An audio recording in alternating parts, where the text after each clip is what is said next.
और कुछ हमारी आदतें बन गई हैं जिनमें हम बिना काम के बहिर्मुखी हैं, उनको थोड़ा सा जानबूझ के छोड़ें।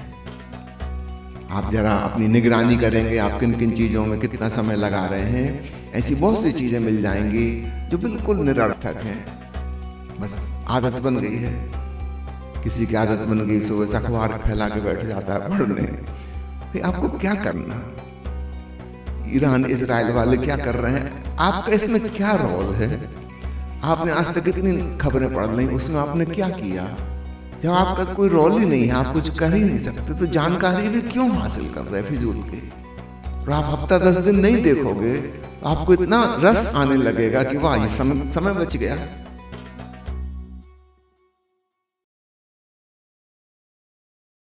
रहना आठों पहर होश में होश में, राहे हक का सफर होश में होश में। राहे हक यानी सत्य का मार्ग। रहना आठों पहर होश में होश में, राहे हक का सफर होश में होश में। मंजिलें रूह की जानो दिल जिस्म की, साफ आती नजर होश में होश में।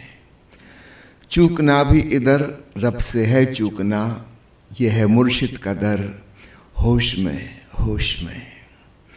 मन के जंजाल में उलझा संसार है, मन के जंजाल में उलझा संसार है, आजा बेखबर होश में होश में, आ जरा बेखबर होश में होश में।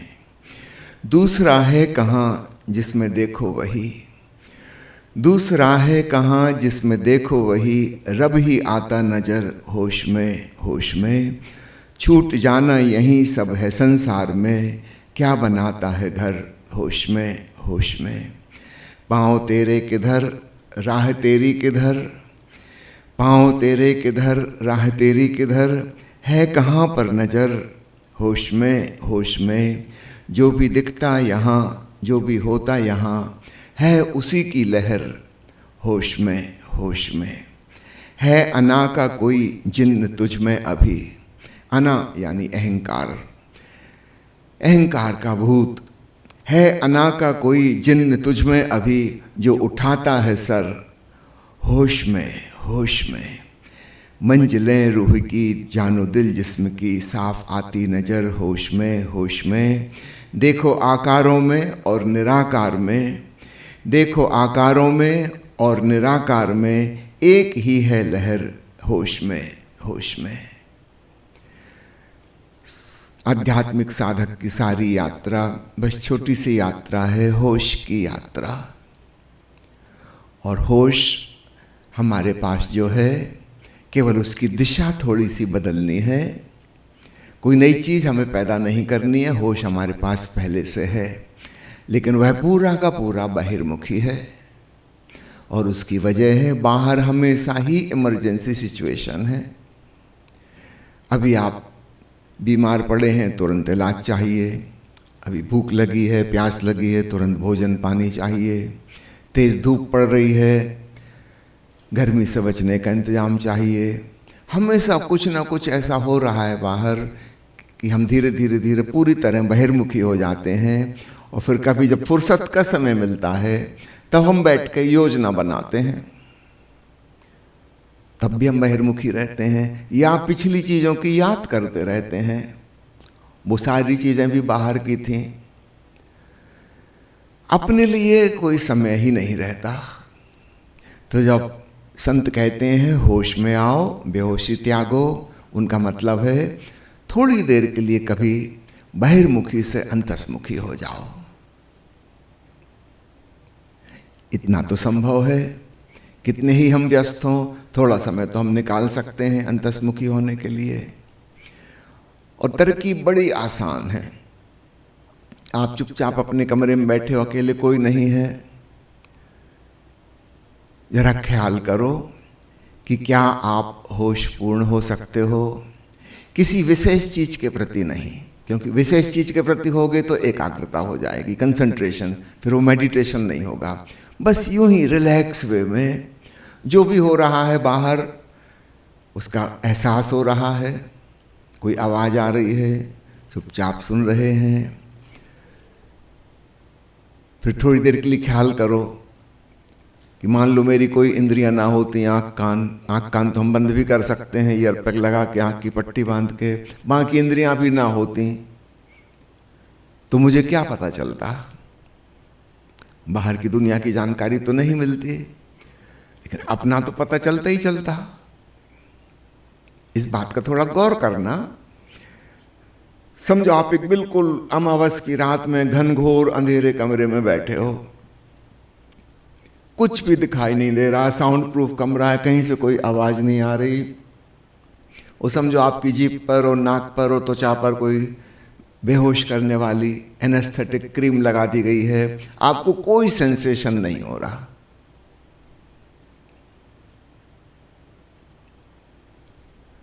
मैं आपसे पूछूं कि आप हो अंधेरे में, आप कहोगे हाँ मैं हूं।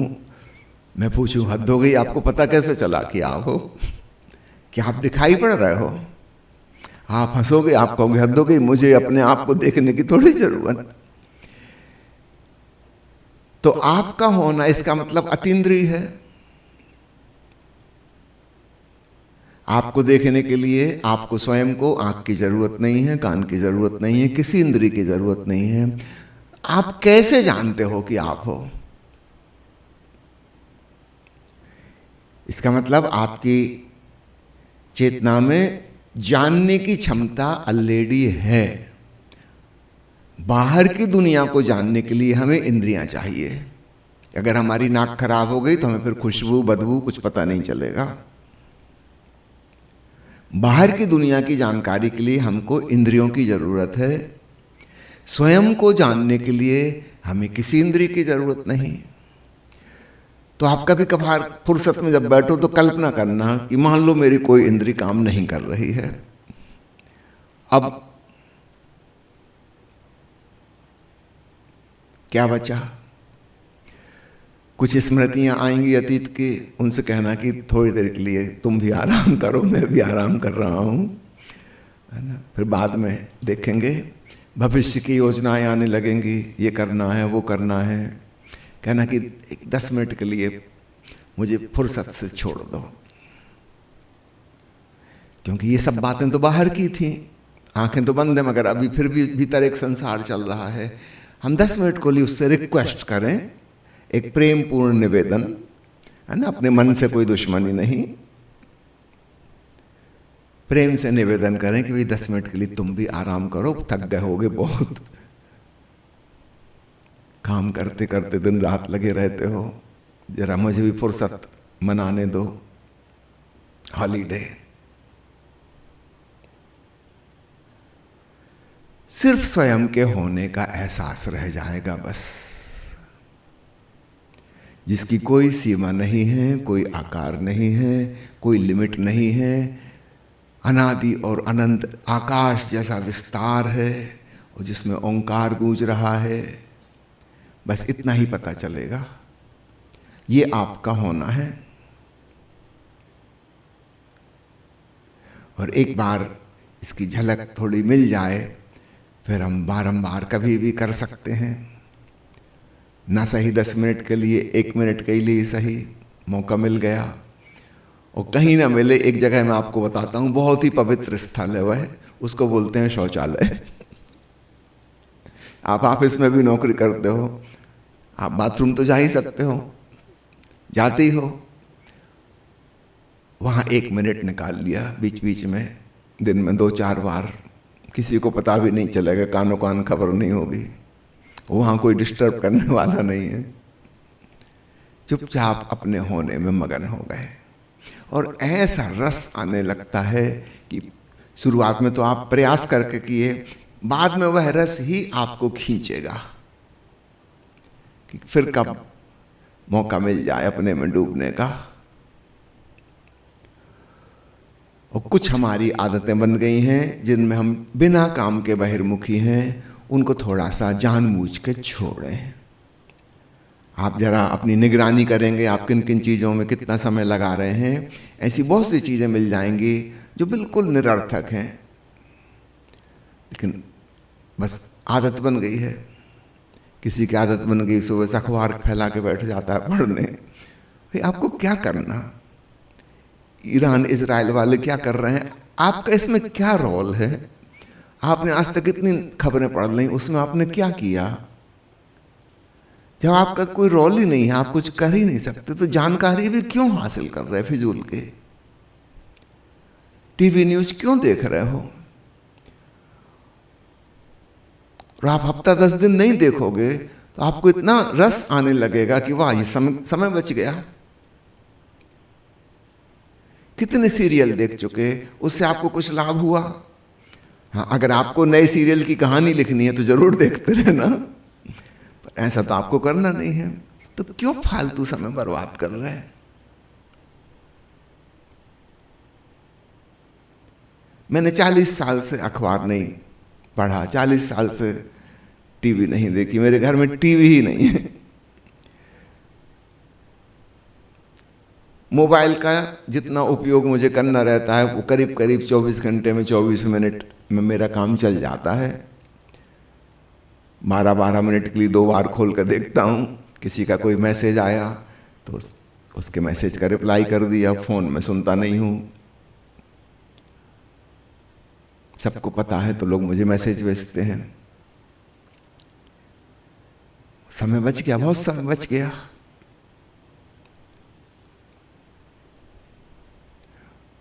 दुख दर्द वाली कहानी वाले मैसेज भी मैं नहीं पढ़ता, उनको मना कर देता हूँ। हाँ, चुटकुले कोई भेजता है उसमें मुझे रुचि है, बस उतना ही पढ़ता हूँ, उससे ज़्यादा कुछ नहीं पढ़ता हूँ।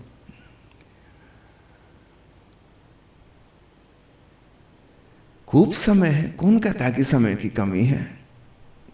हम कहाँ कहाँ गंवा रहे हैं, थोड़ा सा गौर करेंगे तो आप पाएंगे बहुत चीज़ें फिजूल थी। बस वो एक रूटीन बन गया तो करे जा रहे, कोई मतलब कुछ भी नहीं था। अधिकांश पति पत्नियों का समय झगड़ने में जाता है, पर एक बार पलट के देखो, इतने झगड़े कर लिए, कुछ सॉल्यूशन निकला क्या? थोड़ी सी अकलमंदी कर लो, सॉल्यूशन तो नहीं निकला तो कम से कम झगड़ नहीं छोड़ दो। वो दूसरा व्यक्ति तो कभी बदलने वाला नहीं, और वो भी आपको बदलने की सोच रहा है, आप भी बदलने वाले नहीं। फिर जैसे हैं एक दूसरे को स्वीकार कर लो, आप पाओगे इतना समय बच गया जिसका कोई हिसाब नहीं। और होश अपने पर लौटा लो। फिर यही प्रयोग आप प्रेम भावना के संग करो। पहले होश के संग करना, क्योंकि होश में हम यह बात भली भांति जानते हैं कि होश के लिए किसी ऑब्जेक्ट का होना जरूरी नहीं है। हम बिना ऑब्जेक्ट के, बिना किसी विषय के अपने आप में होशपूर्ण हो सकते हैं। एक बार यह चीज पकड़ में आ गई, अब यही चीज प्रेम पे अप्लाई करना। प्रेम के साथ हमारी कंडीशनिंग है कि प्रेम दूसरे के संग होता है, कोई मौजूद हो तब होगा। आप थोड़ा ट्राई करना, क्या अकेले में मैं प्रेमपूर्ण हो सकता हूं? और आप हैरान हो गए कि दूसरे की मौजूदगी में कितना कठिन था। एकांत में होना कितना सरल।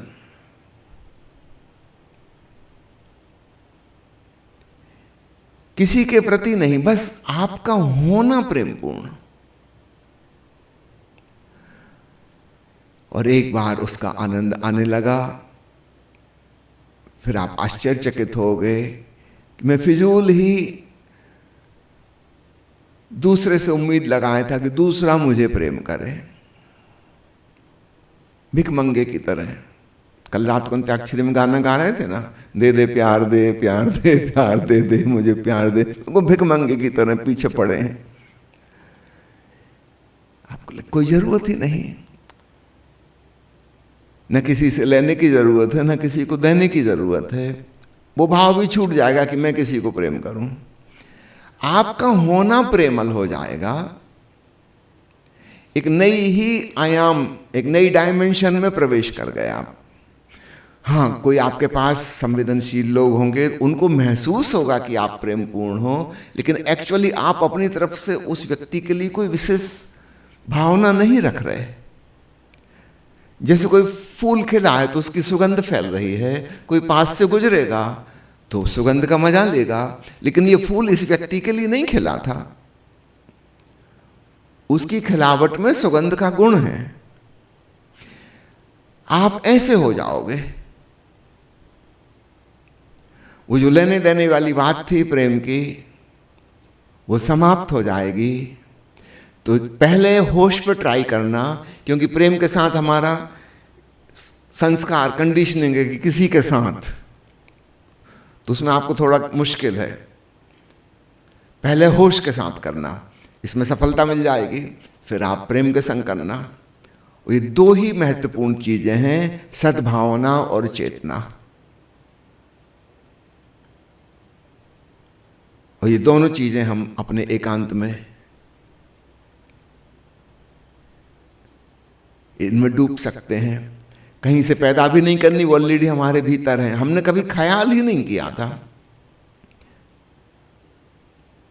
क्योंकि हम बहिर्मुखी थे, हमेशा बाहर व्यस्त थे। कबीर साहब का एक वचन है, घूंघट के पट खोल तो है पिया मिलेंगे। ओशो ने इसको समझाया बहुत ही ऐसे ढंग से कि पूरी टेक्निक समझ में आ जाती है। वह जो पिया है परमात्मा, घूंघट उसके ऊपर नहीं है, घूंघट हमारी आंखों पर है। और ओशो ने कहा 3 प्रकार के घूंघट हैं। एक शारीरिक व्यस्तताओं का घूंघट, पहला मोटा पर्दा, ऑलवेज ऑक्यूपाइड फिजिकल एक्टिविटीज में। दूसरा है मानसिक क्रियाएं, जिसमें विचार, स्मृति, कल्पनाएं, योजनाएं ये आ गए। शरीर तो थक जाता है, फिर हम फुर्सत में बैठते भी हैं, थक जाते हैं, लेकिन खोपड़ी चलती रहती है। इसके पीछे एक और तीसरा पर्दा, और भी सूक्ष्म और बारीक, वो है हृदय का, भावनाओं का पर्दा।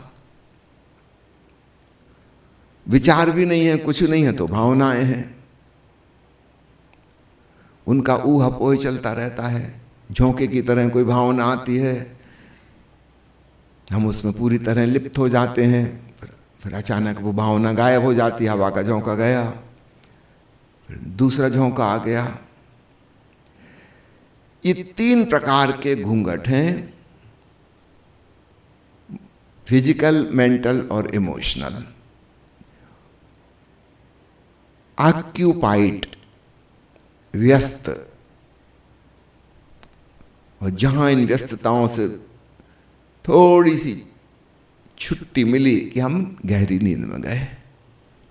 और नींद में भी 90% समय तो सपने चलते रहेंगे, वो एक सूक्ष्म पर्दा भीतर बना ही रहेगा। तो जब कबीर साहब कहते हैं घूंघट के पट खोल तो है पिया मिलेंगे, निश्चित रूप से उस परम चैतन्य का अनुभव होगा। ये 3 घूंघट उठा दो, और इसको कुछ साधना जैसा मत समझना, नहीं तो उसमें हम जोड़ देते हैं कि बहुत कठिन है, त्याग करना पड़ेगा, तपस्या करनी पड़ेगी। नहीं, ऐसा कुछ नहीं करना पड़ेगा। फुर्सत, आराम। अंग्रेजी का हॉलीडे खूब अच्छा है, उसका मतलब अवकाश भी होता है, और होली यानी पवित्र दिन। कुछ कुछ मिनट आप उस पवित्र समय के निकाल लो। बस इतनी छोटी सी, बिल्कुल साधारण सी, बच्चों के खेल वाली बात है।